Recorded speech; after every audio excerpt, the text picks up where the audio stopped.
Yeah, Nisha could have a really good game for sure. It makes me think of what we saw Limp do the other day on his mid-tiny. Most games he plays mid-tiny, he has a great time. But yeah, if he gets a good Blink Dagger timing and goes around pressuring the map, it's going to slow down Tundra a lot and make things a little scary for sure. So got to be careful. And the hard part is, well, is that Tiny just has a lot of HP and a lot of armor once he gets 1 point in his ultimate. So even ganking him feels really difficult. So the game's going to be a lot of like just trying to stabilize until they can get their really strong teamfight ultimates available on Tundra.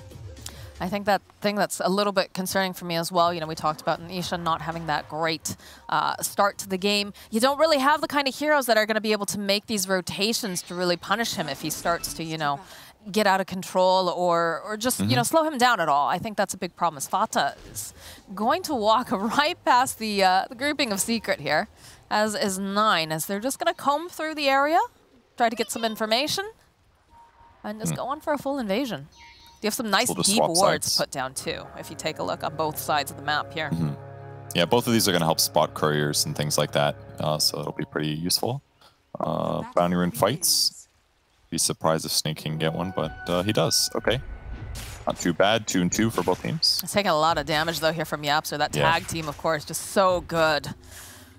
In his itemization, he didn't buy any regen at the start, so just a lot of free damage here. And Yapster will pick up that experience as well when he denies one of the creeps. He'll just go back to Fountain to heal right now because of this. I'm curious to see how he plays the Enigma for. Enigma has lost some viability as a support because of the change to demonic conversion, and then Enigma fell off a little bit, but we'll see what he does here, if he can make it work. That's the nice thing about, you know, the start of new patches, right? Is you get to see what's working, what's not, and what, you know, people want to really experiment with. I'm interested, though, with this Luna pickup. I don't think we've seen too many Lunas in this region be super successful. Yeah, they haven't been super common just yet. I like what Secret's doing with the lane setup too. Luna plus Io as the dual off lane to basically lane up against the Lifestealer. Lifestealer has an attack range disadvantage there, and even like trying to harass with a Lifestealer wouldn't feel good anyway. So now they're going to lane swap. 3-3 now comes top, and we'll see if they do TP rotations. But for now, it just looks like Secret's going to try lane this. And they do manage to spot out Yapster over there in the corner because the tree is, of course, cut down. So Fata already moving a little bit further back is protecting that courier. And looks like he'll TP bottom to help secure farm here for Skeeter. Definitely needed. If you don't have some kill potential against the Necrophos, he's almost always just going to out-regen you. Because every time that a creep can be last hit, you come up, you do a Death Pulse, you get about 30 mana and HP back from every creep last that you get, so it just becomes a disadvantageous trade. But with Jakiro now here with Lifestealer, now they can actually slap Necro repeatedly and force him out of lane with some trades. So it's actually going to be a lot better here for Tundra. Are you fine with this, though, because of the fact that your Luna's getting very nice farm in that top lane for the most part, and yes, you're forcing Zai back, but I think he doesn't mind just, you know, kind of getting those levels. I mean, so far seems okay. 3-3 dodges the tri-lane attempt on his life, and he's going to run for the hills now, skilling up Drunken Brawler to run away if he needs to, forcing Luna to chase everywhere. Got some weird stuff happening. And Snake King's just jungling in the meantime, so if he feels confident about this jungling situation with Enigma, and they feel like they're getting value out of it, then go for it. Let's see it work. Bottom lane, they're trying to make plays here on Fata, and he is going to be the first blood. Zai here needs to be careful as well. He's going to turn back around. He can heal right back up again. This is getting very, very close. Zai trying to kite as much as he can. They're trying to put out more damage. Zai, is he going to have that final death pulse? Yes, he does. He gets a double kill in this bottom lane. Wow, it's really unfortunate that Zai gets the kill, because then he gets that extra multiplier for regen. So it's like 6 times better for heroes. So he got like almost 200 HP from heal and mana from getting that first kill on the Jakiro. Great rotation by Yapsor. And definitely pays off that Zai was so patient during all this, as he does turn around here. We'll continue to put a little bit of damage over onto Fata. Yeah, but look at this. They just sit so close here. Skeeter's hoping, he's trying really hard, but this Death Pulse and the fact that Zai is able to just move himself away and kite the entire time. He knew his limits. He played that so well. Yep, hits him again. Another Death Pulse, and it's healing Yapster the whole time too, so just, you know, great dual lane there. And this is what kind of breaks Necropros. I mean, he got a pretty small buff to Heartstopper heal stuff, but like if the numbers are good, then it just feels like one of those lane winner heroes that pros can abuse so well. Be interested to see if they're going to try to make some pinstring movement again over here on Fata, with the Tusk making his way back to lane after he's picked up the Bounty Rune. But nope, he's just going to kind of hang out over here on the side. maybe rotate over towards that mid lane as well. 4 minutes coming up. And Zai's able to pick up the Ring of Health now, which is going to give him even more regen and basically guarantee that even if Skeeter does walk up and slap him, that he should be able to offset this. The toss-up, man. The amount of damage as Yapsor comes running in here. Not going to be able to quite get their hands over on 9, but will be able to do some damage here to Snaking. Not quite enough, though, to get the kill as Zai in the bottom lane, now that they know that there's no Tusk to protect him, did try to make some plays here onto this Necrophos. Ooh, he gets it. Oh, big kill for 9 here on the, well, maybe not going to get it. Okay, looked really close. He basically did a Waning Rift in short range and then Orb to hit Snaking, or sorry, Nisha to save his damage, and he got the Water Rune. It looked like he would get a kill, but he was able to squeak out. But either way, nice play by 9 there.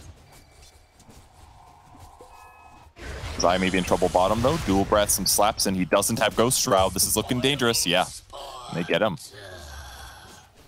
Yep, just huge identifying kill. That, you know, again, Yapsor was a little bit off to the side there, so they had the opportunity to get a nice pick off. Pretty good amount of damage coming from Shakiro. And it definitely feels so anticlimactic now at the 5-minute mark. We've just been so trained to, you know, oh my god, runes, we gotta go, it's nighttime. Now it's just, oh, it's nighttime, okay. And the 10-minute mark, same thing. Yeah. It's like not as big of a deal. It just doesn't feel right. Once we learn our multiplication tables, then the stress is going to come back, and it's me more often. Yeah, great. Just what every Dota player needs is more stress. Wonderful. Very much looking forward to that. Dreamcoil is going to get used over here in the mid lane as they'll go. They'll drop the Midnight Pulse, but again, Tiny, he's fairly tanky here. Waning Rift plus that Illusory Orb. Not going to be quite enough, though, to take down Nisha, who's just going to bottle up right again and survive. Ice Path, though, down in the bottom lane. Zai, Snowball coming out. They'll stun up Skeeter, and they'll buy a little bit more space, a little bit more time. He is going to tick down a little bit to the damage coming out from Fada, but shouldn't be enough to get this kill. Yeah, the 9 apologizing there. I think his silence came a little bit late, and the Avalanche basically prevented Snaking from casting Demonic Conversion and the Malefice follow-up. If he gets Malefice off, I think they get Nisha with a kill there, but because it came a little bit late, it was rough there. We're getting some harass in with help from Fada once again. Luna, completely free farm, so same game state as last game and this game. Matoma just getting tons and tons of farm, and he's skilling, likely to max out Moonglaze and potentially Lunar Blessing as well. So he should have a really, really good farm rate while being able to transition into strong team fighting. He's just been having such really nice laning phases this entire series, honestly. They just haven't put a lot of pressure on him. They've made the space. Just Matu having great time. It's probably just a draft priority. It's something they think about in the draft, where they're going to get their setups, how much they're going to commit to a tri lane potentially, and because if Matoma Man has these good laning stages, he makes very, very, very, very few mistakes in the late game, and that's one of the best values you can have in a hard carry. So give him that good early game, you're going to have a great time. 33 doing the best that he can over here. He's had a lot of harass being tossed upon him, of course, when you've got the Io and the Luna both ranged in that lane, but you know, managing to just stick in there and be able to get the experience. A little bit of a skirmish down here on this camp, trying to contest over Zai and Yapsor. Life's hard as a neutral creep, and everyone wants to kill you, basically. I mean, to be fair, in the game, everyone wants to kill you as well. True. On the enemy team, at least you have some friends. Neutral creeps, I guess I have friends. They just have to move out of their house and then get some squatters, and they have friends. I don't know, man. You play pubs, you can easily have people on your own team become your enemies who want to kill you too. It just depends on a couple factors. But some nice stacks over here. Matu's going to be able to accelerate even faster thanks to the stacking of Puppey. An interesting skill build too. He's now maxing out Glaives first. He got 3 points in Lunar Blessing just to give himself better night vision. And I mean, if they do go for kills, it'll be way better because that's 10 extra damage on the IO. Tiny gets ulted in the bot river, see if they get a kill this time. It's going to take 3 of them to take him down, but they should eventually be able to find this. Nisha will fall to the hands of 9. Cool. They basically made the Puck and the Enigma feel really good here, because with Dream Coil, you're not going to want to break that coil, so they just dropped down Midnight Pulse, and all of a sudden you're getting like, you know, 30 to 40% of their max HP as magical damage. Works out well. Zai with the Scythe here, trying to make enough damage over onto Snaking. Not going to quite find his Yapsor, but rotates in. It is pretty difficult, though, to get your hands on this Puck to hold him in place. So have those teleports come in, but top lane, Puppey and Matu are forcing the tower a bit, and they get the fortification out. You spot out 33 over here on the side. They'll toss out a little warning glaive. He's going to be fine, though. I mean, his net worth is not going to be amazing, but he's got levels, which is by far the most important thing you can have on Brewmaster, and he's picked up Urn now, so now you can actually trigger Cinder Brew from distance as the team fights develop. So far, things are looking pretty good. Raindrop on Snaking, absolutely saving his life there against Reaper Scythe combos. So Zai getting a little desperate for kills, but he's still doing all right. But now it's pretty even right now, so things are going good for Tundra. This is a really nice stack here, though, for Matu that he's taking right now. He even picks up the Possessed Mask, so things are really turning up Luna this game. Middle lane, Dream Coil will get used. They are leashed up. They get off the Avalanche, though, and Yapster, of course, is here. They do spot out 9 going behind the tower, but again, they just don't have that lockdown right now. As the smoke does break, 33 gets spotted over in the river. Yeah, a little unfortunate. They were almost for sure going to want to do Primal Split with the coil instead, but 9 forced to use it defensively. He's going to have to go the long way back to his lane. I mean, it buys time for Skeeter, I guess, but the net worths are looking scary. Matoma Man's got 1,300 more gold than Lifestealer does right now at the 10-minute mark. So a lot of net worth on Luna. If they can pick him off in fights, things will be fine for Tundra. And Enigma usually does that pretty well with Black Hole, so that'd be a huge kill to guarantee if they can do it. I mean, that's just the nature of a Luna, though, especially against the Lifestealer, right? It's just the situation that's going to occur, especially when you have someone making stacks for you. But definitely can make some plays here over on the side of Tundra, as there's a lot of focus here on this mid tower. They want to chip it down. They want to secure that. And smoke comes out, though, from the side of Tundra, hoping that maybe they can find something. They do have the Black Hole available if they would like to use it. They've got Split and, of course, the Macro Pyre. But who are they going to find is the real question, because nobody is hanging out in this bottom area. They ignored both Nisha and Tuss. They definitely spotted them at least a little bit here. Fada's trying to spot rotations. This Sentry is likely going to... Oh, he gets a D-ward. Nicely done. Yapster, though, realizing that something feels a little bit off immediately, will try to snowball over to this creep camp. There's out the shards as well, but it looks like Yapster going to be the one who gets ganked here. Yep, so they were basically moving bottom because they expected Secret to react to the tower pressure, and they ended up getting the jungle kill instead. There's going to be a recall, or sorry, relocate here. No, Tomoman's going to cut this. That didn't work. I mean, it's okay. They got a creep wave, but I think he was hoping to maybe get the deny as well. Didn't get the deny. They killed the creep wave. Not awful for Luna. They'll accelerate a little bit, but now that I've mid. Yep, the mid lane. They use the Dream Coil. They use the Split, and the Macro Pyre gets dropped on as well. So down will go Zai. Matu is here. Courier will get sniped as well. And it looks like, I'm not sure if Yapster wants to stick around here. Yeah, he's going to get hit with that rock and try to snowball his way back over to the Eidolons. The Ice Path comes through. They've got the double damage over on 9, but eventually Yapster will fall again. They're doing a really good job with these rotations here. They have used quite a few ultimates, but they haven't used Black Hole yet. That's the important one. And with Snake King picking up level 7 and having this many items, Solar Crest, I guess just Solar Crest, they're in a great position right now to keep map pressure and make sure that their opponents don't just get a free Roche here. So they're balancing their cooldowns really well. I mean, Solar Crest is just so good right now. Like, it's cheap. It does so much for your team. Yep. It's mostly a carry item, basically, right? You're going to want to put it on Lifestealer. It's going to give him 65 effectively free attack speed, a little bit of movement speed. It's just going to make him more effective in these crucial moments where they're going for kills. But while all this is going down, you still have Puppy and Matu, the dynamic duo here, farming up, getting Luna what she needs. She's super farmed. Man. What do you see? Is she going for Butterfly next? Yep. Manta first, keeping up Butterfly. Butterfly will be really good against the Lifestealer. Very right-click based. Brewmaster Split is right-click based. There's Eidolons. Puck is going to want to right-click effectively. So it'll definitely make her very survivable and difficult to kill in fights. Magic Immunity is, kind of nice, but they actually don't have that much stuff. Like, if you buy BKB versus Enigma, it doesn't always feel like it anyways, because they usually just kill you in Black Hole no matter what. But maybe just better to go these items first to be survivable, and they'll have Necrophos as well to back up the Luna once Zai finishes his mech that he's queuing up. So they've got ways to try to keep Matoma Man alive. But if Tundra can be effective and kill Luna, the fight basically feels over, because Nisha hasn't been able to play an amazing game. He's died one time. They put so much pressure on him with all these Dream Coils that they've done what the panel asked for. Like, don't let Nisha get out of control. With that said, he's got Blink and 100 gold, so maybe he'll get some cleanup kills. But for now, it's looking great for Tundra. Yeah, they definitely have that little bit of breathing room that they're looking for. Definitely be a lot harder if Nisha had that Blink Dagger a little bit earlier. So now they do have to be careful, especially Fata. Because if he's a little bit out of position, he can easily get bursted down.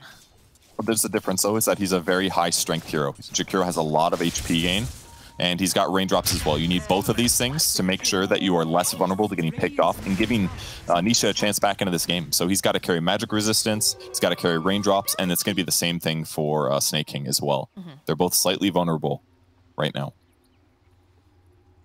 How do you feel about the fact that they've held this black hole? Because I've had different schools of thought. Some say, you know, it's up, you've already got it running, go find yourself a kill with it, even if you only grab one person and, you know, make it value. Is that still, you know, something that should be considered here? Or hold that thought, Nisha with the Blink Dagger, the Snowball, Yapsor. He'll find himself a kill on Fata, but they should be able to turn this back around again as Yapsor is just sort of clicking off in the side as he goes down. So if they use Black Hole to get a big kill like Luna, it's worth it, I think. But the downside is that then they're going to, like, everybody in Secret's going to run into the Roche pit and they're going to take Roshan. And that is obviously a very bad thing. So by holding Black Hole and making sure that Snake King doesn't make a mistake, get picked off, then Black Hole's always available and their opponents can't turn an Aegis into another objective or an aggressive team fight that restricts map control for Tundra. So as long as they're still getting kills and they're using lower cooldown ultimates like Puck ulti plus other follow-ups, this is completely fine for Tundra because they will have solutions against Luna even if she's really farmed because of Midnight Pulse and Black Hole. Dire are scanning. Skeeter having a little bit of breathing room in the bottom lane here. Of course, again, Luna sitting at the top of the net worth, but when you've got all those glaives, that's bound to happen. Do have the Maelstrom, though, of course, picked up for the Lifestealer, so it's got his own farming item as well. Yep, this is a decent way to farm. Some people do go like an armlet type build, but Maelstrom will farm a little bit faster for AoE, and considering that he's fought almost never this whole game, this is the right way to play it. He'll go Sange next. Looks like he's going to go Halberd. Great choice against range carries like Luna. It's a little bit less farm than you would normally expect out of a Lifestealer, so we'll see if he changes his mind later on that. But if Luna commits to not having BKB, this is going to be an excellent solution against her overwhelming damage in fights. Otherwise, fairly quiet game, still sitting about less than 1K ahead here on the side of Secret. And Brewmaster going towards Axe, he's about 1,500 gold away. It's perfect itemization to have for 3-3, actually. It just makes his Brewmaster, even if he's underfarmed, just feel so much more valuable because he will have 2 potential ultimates in a fight. Or he can use 1 ultimate, have a decent fight, and then save the second one for a potential Roche defense, for example. But does seem pretty value here. Have to be careful. All right, they'll spot out immediately over here onto Nisha. They drop the Midnight Pulse, though. Snake King waiting patiently, sitting off to the side. There's going to be the heal, and they're going to immediately teleport Horn, but that is going to make a problem here for Matu because he doesn't have anyone to protect. We'll turn back around. He does have the Eclipse Snowball duel come out from Yapsor. Buy them just a little bit more time, but the Infest Bomb pops out again. They haven't even needed to use this Black Hole as now Yapsor. Okay, the follow-up here from Nisha. The Avalanche. Is it enough damage, though? No, 9 is still absolutely fine here, as it looks like they might be able to take down Yapsor over on the back lines. They've got their eyes on Nisha. They even go for the Black Hole, and they grab off on the side the Necrophos as well. Tundra looking really, really good here with an excellent team fight and a great use of that first Black Hole. It was so good. I want to watch that clip again because I think what happened was Nisha jumps in with Blink trying to catch Skeeter, but Skeeter uses Enrage in time, and as a result, yeah, he blinks in, gets Enrage off, instant Malphus. They saw him coming is why they knew this was happening. Midnight Pulse as well, so basically Nisha just gets completely caught. They're forced to use Relocate, and Puck then catches Luna on the backline with the Dream Coil, which forces Secret to commit. Snowball is going to buy some time there, but doesn't really do that much, and they are able to focus and kill him. And at that point, the fight looked great. And from here on out, it's just cleanup. Nisha goes back in, but Puck ends up dodging and staying alive, basically. And so then they just get cleanup. And then the Great Black Hole from Snake King as well to guarantee the Necro kill and the Tusk kill that was likely anyways. Oh, what a beautiful fight for Tundra. That Ice Path is just a little bit off there. Otherwise, they would have been able to clean up Puppy. Is that a situation where they shouldn't have saved Yapsor? Shouldn't have saved Yapsor? Or you mean Nisha? No. Hold on 1 second here, as they do find Matu. Huge kill. Now they got Blink Dagger on Snake King to do Infest Bombs, and Puck naturally will be great in mobile and able to get these kills. So at this point, I gotta say that I wish he had a BKB. Yeah, well, I think he does as well. Nines finally will get slain by the side of Secret, but it takes quite a few heroes to do it.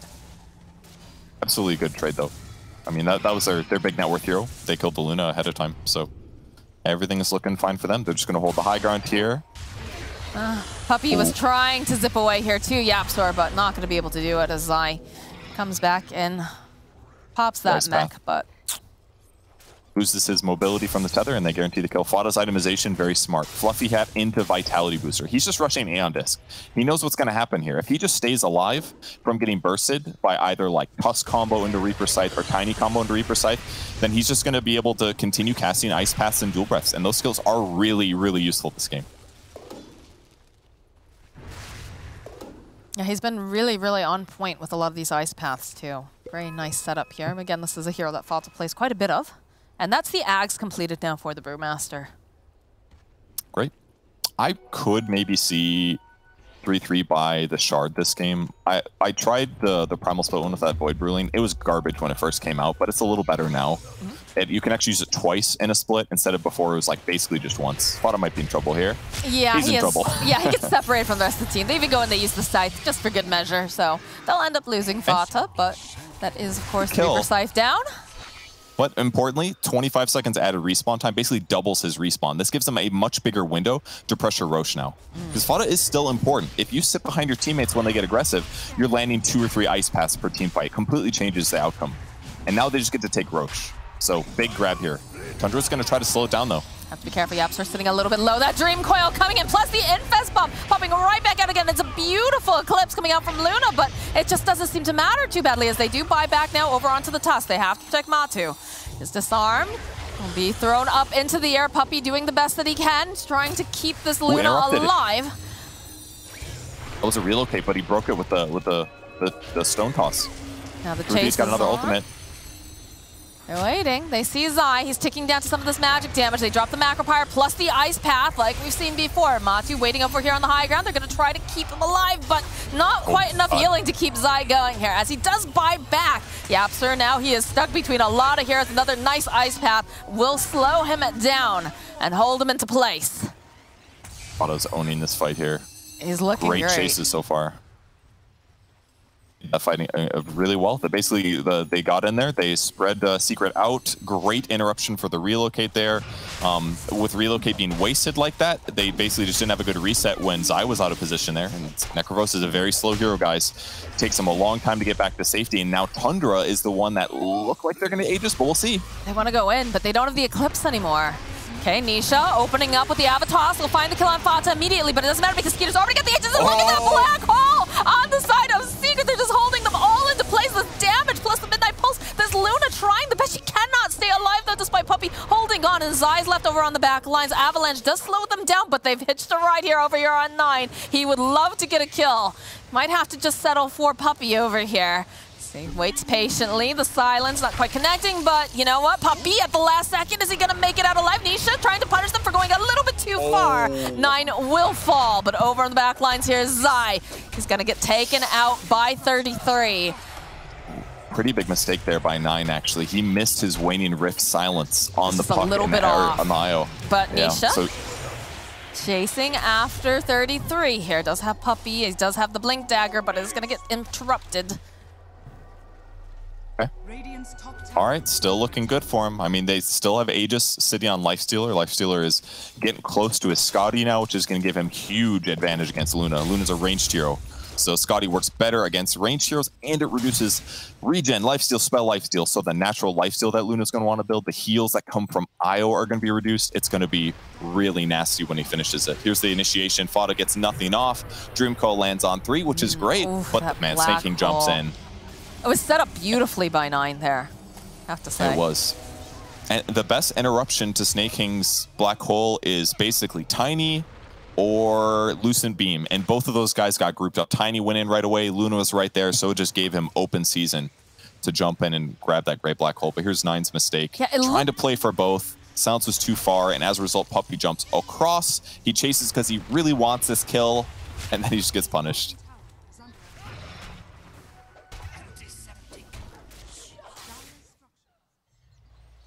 All right, well, smoke over on the side of Tundra now. They're combing through the Radiant jungle placing down some wards. They took a great fight there. They'd like to get another pick off if possible. And Matu doing the best he can. He's got that butterfly completed up. The rest of the side of Secret playing around him here in this top area. Still doesn't want to BKB. He wants to go Satanic first.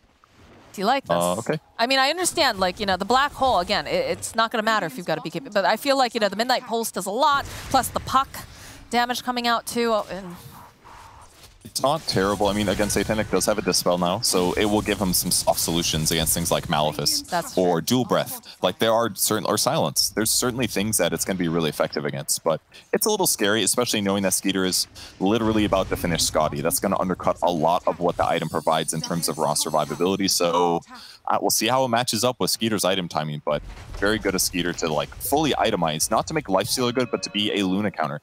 He's done that with basically his last two items. Scotty and Halberd are both going to do this well.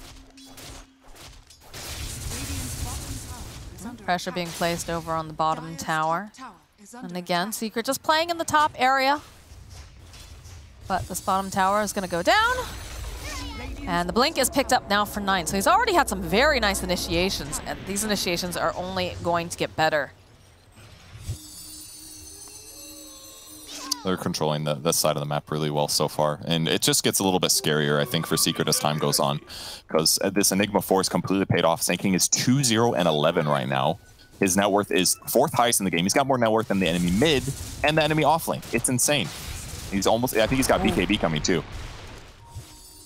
And once BKB comes, the only thing that's interrupting his ulti, the Walrus Punch, which isn't going to work, or Reaper Scythe. Yeah, not super great here as 9 just following over here. They have the dust. They should be able to clean up on Yapsor. And there's a BKB. Oh my goodness. Yep, there it is. Yep. He's in such a good position. No greed at all. Helping to push towers to Lifestealers, just slapping buildings, doesn't care about any of this damage.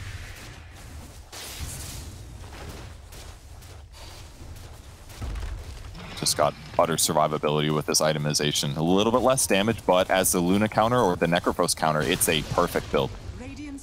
I don't know how they approach this now. I almost would have liked to have seen, you know, something else in terms of initiation coming out from the side of Secret, because Nisha, you know, we saw in the past, you know, he jumps forward, but they're just so fast with their fingers on getting that rage off. I think Nisha got spotted. They have ulti? No, he did not. Take down all the trees in the hunt to find him, but he's already out. And yeah, if Nine had Dream Coil, that was a kill. We do have the BKB now on Matu, and I think that's a good choice here. They do manage to get the kill on Fox's Courier as well, so a little silver lining here. So he went back. Skeeter might... Oh, never mind. Yeah, they went back for the BKB for safety. Probably just by far the safer thing to do. And he's going all right-click talents as well, so this is like traditional Luna that we're seeing. Fought getting a lot of D wards here. They find Tusk. Yapsor has been the one that's consistently been found. Good blink away, though. Still think this is not looking great from the Shards coming to play, but 9 is here with the Lifestealer Infest. Don't even bother to go and pop it out. So he just continues to hunt around the area, go over to the enemy triangle, hoping to find some stragglers, but no one's home. A big pickup for Luna, though. He finds the Paladin Sword, and in a battle of staying alive here, extra lifesteal is going to be great. It gives you 8% spell lifesteal as well, so when he eclipses, he's going to get some heal from those every time. Oh, 9, though, immediately finding Matu. Skeeter just chonking away over here, does have the rage. He's going to turn his attention, though, around. Doesn't know how many other people are there. They're a little bit far away from the rest of the Tundra, so they'll back off. It's kind of funny that in that circumstance, he's like, do I waste BKB or Eclipse to protect myself? He's like, Eclipse. Yeah. Eclipse sucks. I just went for it. Didn't care, even though it's a far longer cooldown. I mean, BKB timings are massive. Because if he's got his BKB going when he's Midnight Pulsed or something, that's way less damage that you end up taking. Greaves are finished now for Zai, so that's going to give them a little bit more survivability during these fights. And again, it seems the name of the game is really try to keep this Luna alive at all costs. And they're just relocating to enemy Ancients because they know that their opponents are not going to be here. So this is the best way for them to get net worth. And they pick up some big neutrals. That's the other cool thing that they got out of this. So, oh dear. Colloquial Flames and an Elven Tunic now. He's not going to probably use Elven Tunic. Another kill. Yeah, just it feels like Yapsor's just been playing up on the side of the jungle quite a bit here. It's the orb. Are they going to be able to scout out Zai? Oh, they have a haste rune. They're looking, but go the opposite way with the scan. Nine still hunting. Zai just trying to buy himself some more time over here in the tree line. Does have a teleport if he wants to just leave. He's gonna wait patiently though for now. Ooh, they'll spot him. He's gonna show up. Oh, this is looking a little bit suspect, but Nisha and Matu are here. Have they baited them? Can they turn this back around? It's a nice Dream Coil again, over onto 3. Snake King waiting for the moment. Will jump in with the black hole over onto 3. God. The BKB too. It just does not matter. Look at this damage. Again, those Greaves coming in handy. Buy them just a little bit more time. Matu turning around, trying to put all this damage out over here onto Scooter. Zai ticking down underneath all this. The split comes out. The scythe gets dropped as well, so Zai goes down. 9 also gets scythed. And now Nisha, Ice Path coming out from Fata. They're gonna hold them in place. They're just circling right around this Tiny, and he can't hope to do too much here. Scooter just walks right back in again. Do they have anything to cancel out this TP? Yes, they do. They have enough damage to kill him, so the TP does not even matter. Really close there, but great team fight. A huge amount of damage. Basically, Snake King just padding those damage stats for the end of the game without actually doing that much because the heals offset all of that DPS he put out. Puck popped everything, got the Essence Ring off. There was the Greaves from the Necro that basically healed Luna for a huge amount, but at that point, the BKB ran out, and then they just picked him off with regular disables. So Luna not looking strong enough here for the ultimate absolute right-click carry, and it's part of the reason people don't pick her that much. Because Secret wasn't able to get ahead, they weren't able to abuse this like timing window thing that they wanted to with Luna. So she just feels like a normal carry. Oh dear, the tether breaking as they turn around. They do force out the BKB here on Snake King, but 33 joining on in. Already blinking away. Puppy is going to just be able to tether right back over here. The blink again coming out from Snake King. Malphus uses that Essence Ring to get a little bit more health, and it looks like Tundra, they're going to back off now. It's a bit of a chase. They're scared for rotations from Tiny, especially showing up to this engagement, so definitely a lot safer. Secret plays on the map a little bit. They're going to get found by the smoke, I think, but they're going to get spotted after the fact. Oh, they've got their eyes on Matu yet again, and there's just so much magic damage all over the floor. God. Matu trying to buy as long as he can. The heal coming out from the IO, but eventually he does go down. They'll find the kill on Yapster as well. Zai trying to man fight over here with Fata with all of these Brewlings, and it's just not looking like it's gonna be enough, as now 9 hunting Puppy in the tree line. Doesn't have anything to cancel it out, so he is going to make it out alive, as Nisha trying to just blink away, trying to find a place to hide so he can teleport out, but Snake King hot on his heels here, still looking. They'll just throw down some of those Eidolons. Doesn't look like they'll be able to find Nisha in time, so he'll be able to teleport away. That Ice Path just set them up so well. 19 assists now on Fata, 2, 4, 19. Excellent stats. Ice Path plus the Malefice follow-up, and all of a sudden Luna's at 40% HP. Like, I thought she was going to be relatively okay, but the damage she took was insane with just the Midnight Pulse and the other stuff. So, and now there's an MKB picked up on Lifestealer, so the Butterflies again countered. He's just itemizing because they're ahead. He can just be really safe with his item build. And it just makes Luna look like the only person on the team that can do damage, because Secret has just missed their timing. They did not set the tempo with the Tiny. That didn't allow them to pressure Roche and take towers. Here comes that engagement again. That was Tiny blinking away, so he can't counter-initiate. Here's the follow-up disables, the Malefice. 40% HP before she even started this engagement. And unfortunately, Necro was to the upper left, so they weren't able to get the Greaves off to get the big heal that they needed. And as a result, no way for Matoma Man to survive that fight. It's just looking more and more difficult for this Luna to get anything done this game. The way that Tundra is moving has just been so spot on. And these pickoffs have been excellent. Have been. And then that was second Roche. They gave the shard to Enigma, one of the best shards. At least when it first came out, everybody thought it was amazing. Then nobody bought it anymore. But we got it this game. We're going to see some true black hole action, possibly pulling in Necro or other heroes. Oh, fight bot. Ooh, oh my gosh, they just immediately rip up. Oh god. They just ripped them apart. They really did. They prepped for that one. I think that was Puck waiting, lying in wait, TPing to the tower or something like that with a Lifestealer, and they end up punishing that relocate. Look at this 33 just running very forward here. Snake King gonna go and just put a little pressure over onto Nisha. Immediately Greaves coming out from Zai. But there is no Luna here for about 28 seconds still. It's just so scary to try to move forward into this lineup here from Tundra. And with Liquid Fire minus attack speed that Fata got, Lifts don't even feel like anything against tier 2s, tier 3. So every hero on the tower going for racks now. 13 seconds until they can really go in. Trying to get some damage in. Doesn't want Nisha to blink in. Yeah, buy some time. They cancel it out. They're just chewing through Nisha. He doesn't look like he's tanky at all the way that they just attack him. Turn their attention right back now onto the buildings. Not much that Zai can do to hope to take them away as they go right down to the bottom area now. Got another kill, so now they buy more time. They do. Blink forward here. They see Matu. They'd like to get this kill. Io, though, will be able to tether up. I don't know how you get in there. It's very, very scary. Zai wants to tank the alpha if he can, but it's difficult. It's very difficult, and they have to be so careful they don't group up as the Infest Bomb comes out immediately. They have the BKB over here on the Luna. He's going to try to turn back around, try to get as much damage with this Eclipse as Fata tanking a lot of damage, but Matu, he doesn't default with a beautiful black hole over on this back line.